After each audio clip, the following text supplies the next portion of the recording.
안녕하십니까, 김성구입니다. 오늘은 무엇이 불교인가, 그리고 무엇이 불교가 아닌가에 대한 시리즈 강의 가운데 제2부를 시작하겠습니다. 제2부의 강의 제목은 불교 인도 철학입니다. 근데 이 제목을 듣고서 여러분들 이런 생각을 하시는 분들이 있을 수 있습니다. 불교만 제대로 알면 됐지 뭐 다른 종교까지 알 필요가 있는가. 그래서 제1강은 왜 종교에도 비교 연구가 필요한지에 대해서 한번 살펴보려고 합니다. 지난 제1부의 강의의 제목은 삶에 대한 이해로서 이 현상계에서 살아가는 생명체의 삶의 현장을 살짝 들여다보는 시간이었습니다. 생명체의 특징은 느낌을 갖는 존재로서 좋은 느낌을 찾아 온갖 속임수를 비롯하여 생존 경쟁에 온 힘을 쏟는 존재였습니다. 그런데 성인들의 가르침은 이 현상계의 삶이 삶의 모든 것이 아니라는 것입니다. 특히 불교는 우리가 일상적으로 경험하고 있는 현상계는 탐진치로 물든 우리의 마음이 조작한 것이라고 합니다. 불교에 의하면 우리는 우리의 마음이 조작한 꿈과 같은 세계에서 희로애락을 느끼며 살아갑니다. 마음이 조작한 세계는 하나의 매트릭스로서 꿈과 다를 바가 없는 것입니다. 우리의 마음이 바뀌지 않는 한 계속 나고 죽는 일을 반복하면서 이런 꿈과 같은 삶을 계속 이어간다는 것이 부처님과 불교의 선지식들이 깊은 산매 속에서 관하고 체험한 사실들입니다. 근데 꿈과 같은 이런 삶은 결국 우리의 업이 만든 프로그램에 따라 우리가 살아가는 것이기 때문에 우리는 하나의 꼭두각시와 같은 존재에 불과합니다. 이 꼭두각시 노름에서 벗어나 절대 자유를 누리면서 살아가는 것이 바로 불교의 가르침이었습니다. 불교가 무엇인지 알아보기 위해 다른 종교와 철학, 그 다음에 과학과 어떻게 같거나 다른지 살펴볼 필요가 있습니다. 왜냐하면 하나의 종교만을 안다는 것은 그 어떤 종교도 모르는 것일 수 있겠습니다. 남과 비교를 해서 이것이 어떤 것인지 아는 것이 제대로 아는 것인지 다른 건 아무것도 모르고 이것만 안다는 것은 사실은 그 하나마저도 모르는 것이라고 우리가 볼 수 있습니다. 보통 종교는 절대적 진리를 주장한다고 믿기 때문에 종교인들은 자신의 종교를 다른 종교와 비교하는 것을 싫어하지만 그것은 잘 생각해 보면 결국 확증 편향에 불과하다고 말해도 좋을 것입니다. 진리는 그것과 다른 의견과 비교할 때 더욱 빛나고 그 뜻이 더 잘 이해되는 것입니다. 다른 종교나 사상과 비교할 때 비로소 무엇이 불교이고 무엇이 불교가 아닌지 보다 더 확실해질 것입니다.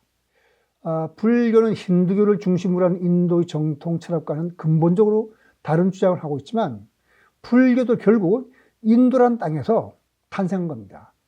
부처님도 인도 사람으로서 인도인을 상대로 인도인의 언어와 개념으로 부처님의 깨달음을 해설하고 설명한 종교이기 때문에 인도 철학 내에서 불교의 위치를 알아보는 것이 불교를 이해하는 데 필수적이라고 할 수 있습니다.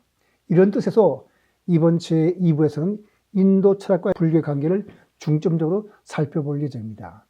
그런데 엄밀한 실험과 논리 정연한 이론으로 무장한 과학에서도 시야를 넓히면 어떤 한때 옳았던 것이 지금은 틀리고 반대로 그때는 틀렸던 것이 지금은 옳은 것으로 판명되는 경우가 있습니다. 이번 제2부 1강에서는 과학적 사실 중 그전에는 틀렸다고 판명됐던 것이 오늘날에는 옳은 것으로 판명된 예를 살펴볼 것입니다. 이러면 여러분들이 종교도 그럴 수 있겠구나. 우리가 지금 옳다고 생각하는 일반적인 어떤 일도 또 상황이 바뀌면 다를 수 있겠구나 하는 것을 이해할 수 있을 겁니다.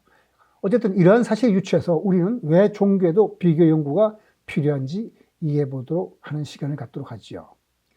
그리고 이제 제2강에서는 인도 철학과 서양 철학이 세상을 보는 기본적 관점이 어떻게 다른지 살펴보고 그 다음 또 불교는 다른 인도 철학과 어떻게 다른지 살펴볼 예정일 겁니다.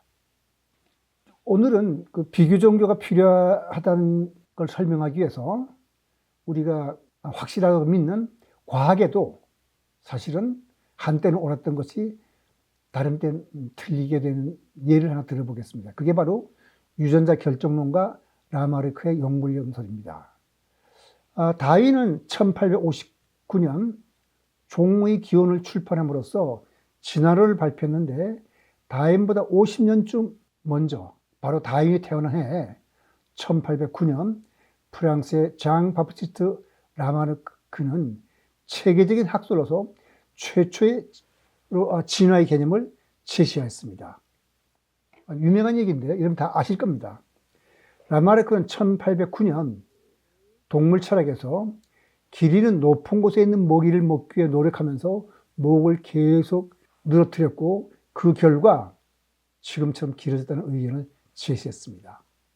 여러분이 많이 들어본 얘기일 겁니다. 라마르크의 주장은 자주 사용하는 기관은 발전하고 쓰지 않는 기관은 퇴화한다는 진화론의 일종으로서 생물이 살아있는 동안 환경에 적응 결과로 획득한 형질이 다음 세대에 유전되어 진화가 일어난다는 주장입니다. 기린이 목이 길어진다는 것은 일종의 진화를 뜻하는데 당시 학자들의 생각으로서는 받아들일 수 없는 개념이었습니다. 그러니까 발표 당시부터 라마르크 이론은 학교에서 철저하게 무시됐고 그런 배경 속에서 라마르크는 나이 들어서는 동물원 수의를 하면서 어렵게 살아갔습니다. 학교에서 무시당했기 때문에 거의 항상 생활고에 시달렸고 말년에는 눈까지 어두워졌습니다. 그리고 라마르크의 연구는 언제나 웃음거리가 되었으며 동료 학자들로부터도 비웃음을 당했습니다. 심지어 장례식 때까지도 비난받았을 정도였습니다. 그런데 비웃음 속에 있었던 이 학설은 다윈이 진화론이 나오면서 재평가하게 됩니다.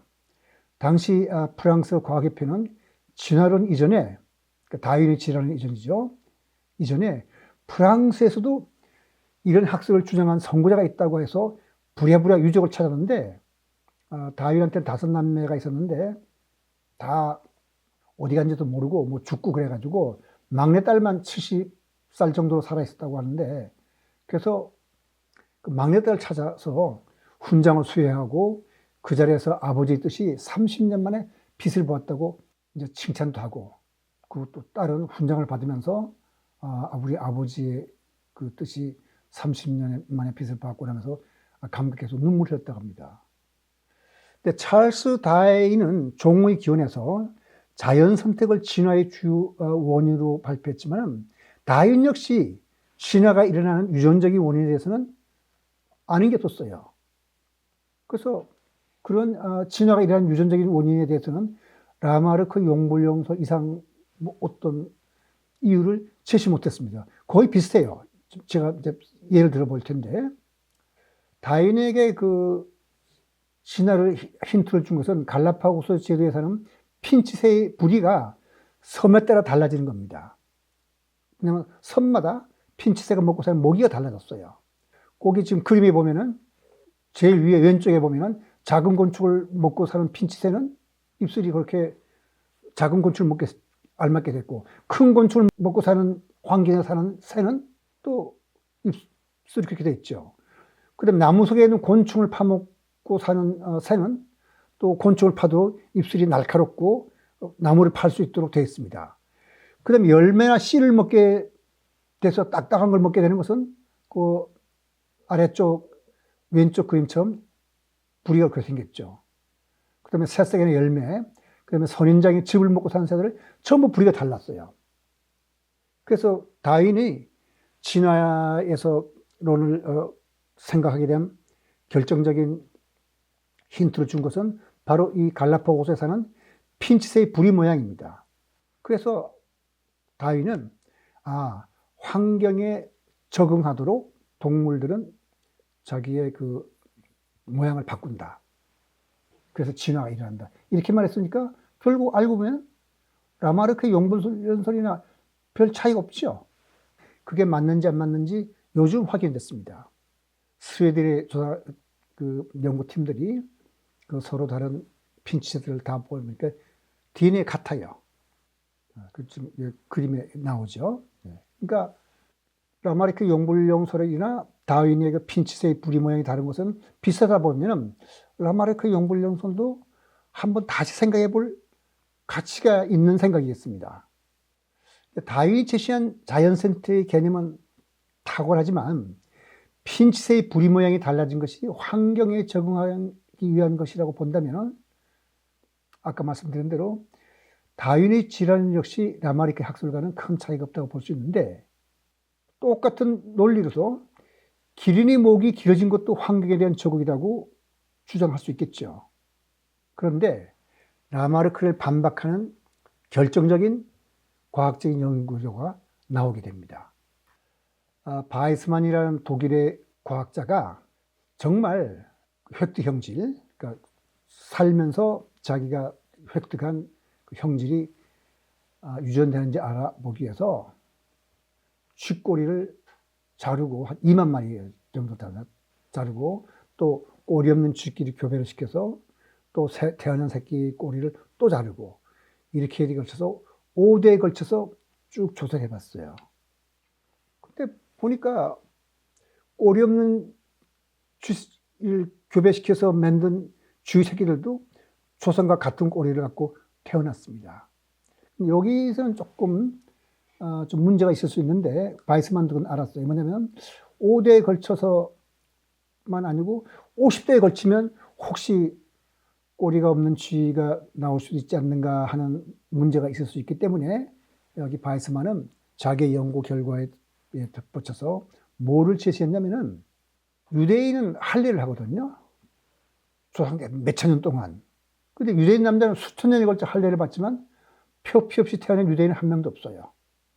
그러니까 내 쥐꼬리나 유대인 할례나 다 비교돼 보면은 뭘 자른다고 해서 그게 그 다음에 유전되는 것은 아니다. 그러면서 뭐라고 주장했냐면, 생식세포 사이에서 일어나는 수정을 통해서만 유전 형질이 유전되는 걸 증명한 겁니다. 그러니까 이런 그냥 우리가 뭐 손가락에 잘라졌다고 해서 유전되는 것이 아니고 생식세포의 어떤 변화가 일어날 때 유전되는 것이다 하는 거에서, 이게 바로 멘델 유전 법칙을 다시 한번 확인한 셈이 되는 거죠. 그래서 획득 형질은 유전될 수 없다는 바이스만의 연구 결과는 그 후 많은 과학자들의 연구를 통해서 뒷받침을 받았습니다. 그리고 나중에 여기서는 설명 안 하지 않겠습니다만, 결국 돌연변이에 의해서 유전자의 어떤 결정적인 변화가 일어날 때, 그것도 생식세포에, 딴 세포는 변화가 있어도 소용없어요. 생식세포, 정자나 난자에 어떤 변화가 일어났을 때 그것이 유전되는 것이 되겠죠. 바이스만의 연구가 바로 다윈의 자연선택 개념과 함께 현대 진화론의 토대를 이루고 있다고 볼 수 있습니다. 그러니까 라마르크는 무시되는 거죠. 근데 진화론은 아직도 완성된 이론이라고 할 수 없지만은, 현대 진화론에서 학자들이 조금도 의심치 않는 것은 획득 형질은 결코 유전되지 않는다는 그런 과학적 믿음이었습니다. 근데 그거는 20세기 말에서 흔들리기 시작했고, 21세기 말에 이른 지금은 획득 형질은 결코 유전되지 않는다는 것은 꼭 맞는 것은 아니겠다, 무너질 수도 있겠다는 생각을 하는 학자들이 많이 있습니다. 근데 그건 왜 그러냐면, 바로 후성 유전학에 의해서 획득 형질도 유전되는 것이 확인됐기 때문에 그렇습니다. 여기서 제가 후성 유전학의 내용을 자세히 설명할 수는 없고 중요한 책 몇 권만 소개하겠습니다. 획득 형질이 유전되는 것을 보여주는 좋은 예는 네덜란드 대국야 기근 때 일어난 일인데, 1944년 11월에서 1945년 늦봄까지 독일군이 네덜란드를 봉쇄했습니다. 뭐 정치적인 이유가 있지만은, 근데 그때 일어난 일이 아주 잘 기록되어 있고, 또 기록된 것이 잘 보존되어 있습니다. 그 네덜란드 병원이나 이런 데서. 그래서 거기 학자들이 이제 연구할 수가 있었는데, 그러니까 지금 그 후성 유전학에 일어난 관한 책들은 이거 말고도 물론 많이 있는데, 가운데 보면 이런 책에 이렇게 나오죠. 경험은 어떻게 유전자에 새겨지는가. 경험이란 것은 우리가 살아가면서 경험하는 것인데, 그것이 우리 유전자의 어떤 기록이 돼요. 그 다음에 왼쪽 책 제목에 뭐죠? 유전자는 내가 한 일을 알고 있다. 내가 한 일이란 것이 바로 획득하는 거죠. 내가 획득한 어떤 내가 말이나 행동이나 뭐 이런 어떤 경험이 결국 유전자에 새겨진다는 것이고, 그 다음에 오른쪽 것도 같은 내용이죠. 인간은 유전자를 어떻게 조정할 수 있을까? 그러니까 살아가면서 우리가 하는 말과 행동이나 이런 것들이 유전자의 기록이 돼가지고 유전이 될 수 있다는 것을 말하는 겁니다. 조금만 말씀드리자면은 유전자만 있다 그래서 뭐가 되는 것이 아니라 그 유전자를 발현시키는 스위치가 있습니다. 그 스위치를 꺼버리면은 그 유전자가 있더라도 발현되지 않고 그걸 스위치를 켜줘야 되거든요. 근데 그 스위치를 켜는 역할을 누가 하냐면은 우리의 말과 행동과 경험이라는 뜻입니다. 그렇게 해서 여러분들한테 뭐 뜻이 전달됐는지 모르지만 후속요전학은 그런 뜻입니다. 그래서 지금 네덜란드 얘기를 이제 계속 하다 보면 그 대기근 그 시절에 그 수태 그때 임신한 어머니가 있었을 거 아닙니까? 그 수태 무렵에 영양을 제대로 공급받다가 그때까지 잘 먹다가 임신 마지막 몇 개월 동안 영양실조를 겪은 어머니는 작은 아기를 낳는 가능성이 높았습니다. 그게 기록이 다 돼 있었어요.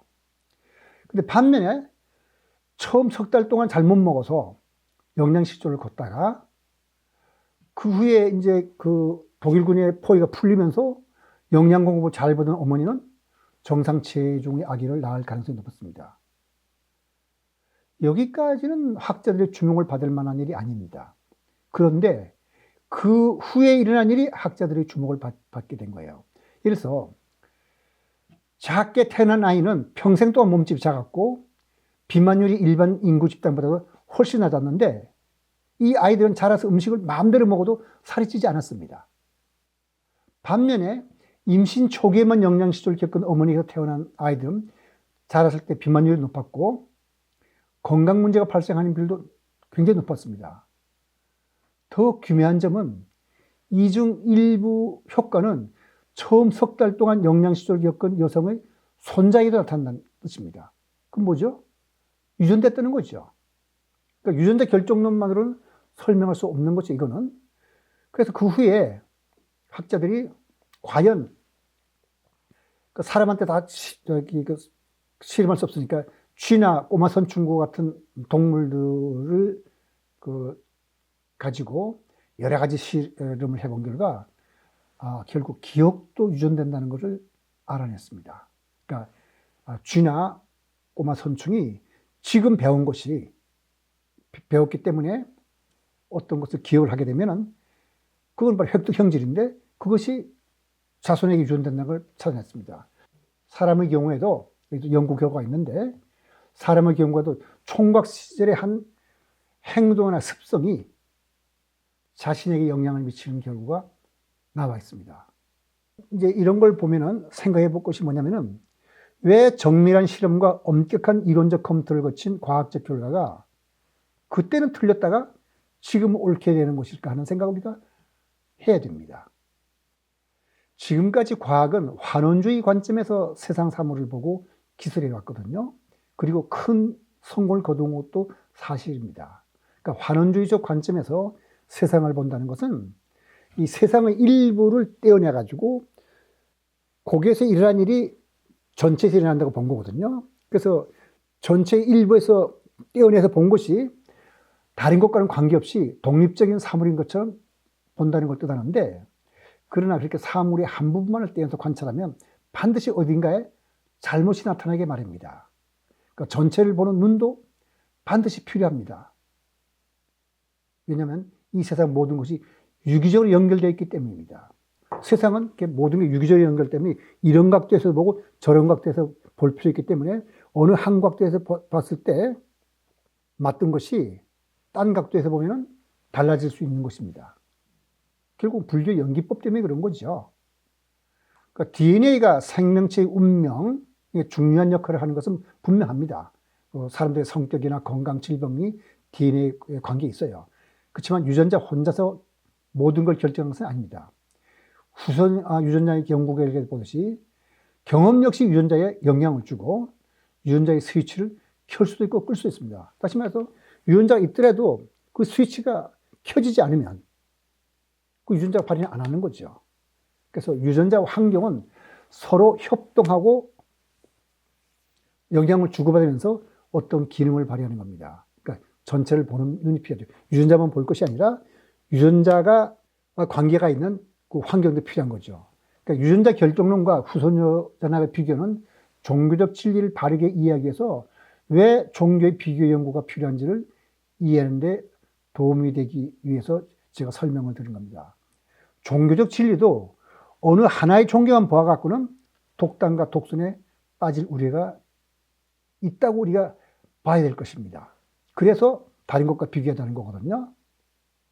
그러니까 진리가 하나일지라도 진리를 보는 눈이 다르면 진리 자체가 다르게 보이게 마련입니다. 나의 종교가 말하는 진리와 다른 종교가 말하는 진리를 비교할 때 내가 따르는 진리가 더 명확하게 드러날 것입니다.